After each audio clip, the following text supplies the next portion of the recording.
Right, hello rangerovers.net. Here I am under my car again. Anyway, I'm just underneath cars on ramps.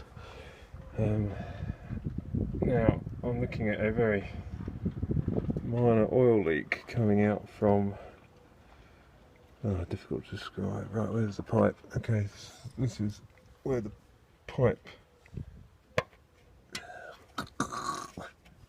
God, I love being under these things. Right, there's a pipe here, this pipe here that I'm vaguely showing here.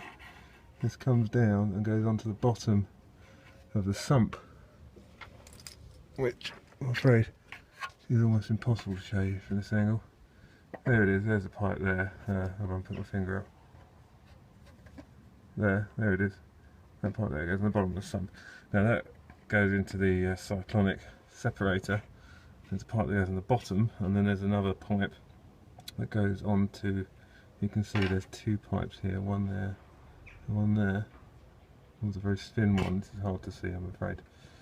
Thin one, thick one. Thick one goes onto the bottom of the cyclonic separator, thin one goes onto the pressure control valve via another pipe. Now I seem to have an oil leak here, so that suggests that one of my pipes is on properly, but to get that much oil, it's quite a lot. Well, when I say a lot, it's enough to drip, which I'm really surprised at. I cleaned out the cyclonic separator. I'm very surprised at that amount of oil dripping down. I was running on max oil. I did that for 150 miles, and then I did drain some, went down to halfway between max and min. But that dripping there had occurred while running the car for 20 minutes at idle. Anyway, now on to my second and most tedious issue, is this. This is coolant.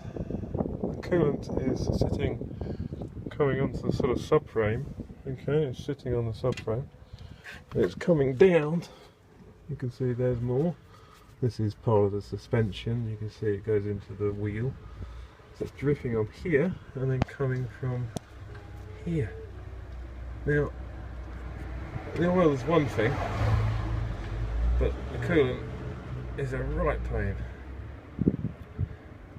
I've fitted a new radiator because I did have a leaking rad, and now I've got this, and I have no idea where that is coming from. It just seems to be appearing in here. Sorry, I'll point to it with my finger. This is coolant here, dripping down to here, and then dripping down to there, and then some of it seems to manage to drip its way onto the top of here. I'm really sorry about the quality, but this is a rather awkward angle here. This is the drip going onto the subframe. Anyway, if anyone can shed any light on those two issues, it would be lovely. The oil separator does seem more logical just to be as completely gummed up, so I'll have to take that thing off. And then maybe take these pipes off that we were talking about here, clean them out. But the more pressing issue is the leaking water. It's not a massive leak, but it is certainly leaking. Anyway, cheerio for now. Cheerio, bye.